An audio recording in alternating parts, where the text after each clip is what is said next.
செய்கிறார்களோ அவர்கள் மிக பெரும் வெற்றிகளை, குபேர யோகங்களை கட்டாயம் அடைவார்கள் நண்பர்களே.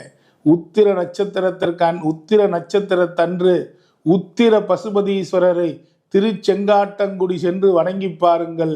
உங்கள் வாழ்க்கையில் ஒரு மிகப்பெரிய குபேர யோகம் கட்டாயம் கிடைக்கும் நண்பர்களே.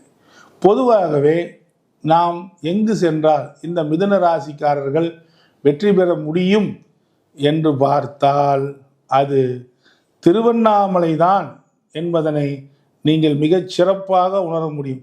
திருவண்ணாமலையிலே இருக்கக்கூடிய அண்ணாமலையாரை நீங்கள் வழிபட மிதுன ராசிக்காரர்கள் வெற்றி மேல் வெற்றி பெற்று எல்லா வளமும் பெறுவார்கள், குபேர யோகத்தை அடைவார்கள் என்று சொல்லி வாழ்த்தி வணங்குகிறேன். நன்றி நண்பர்கள்.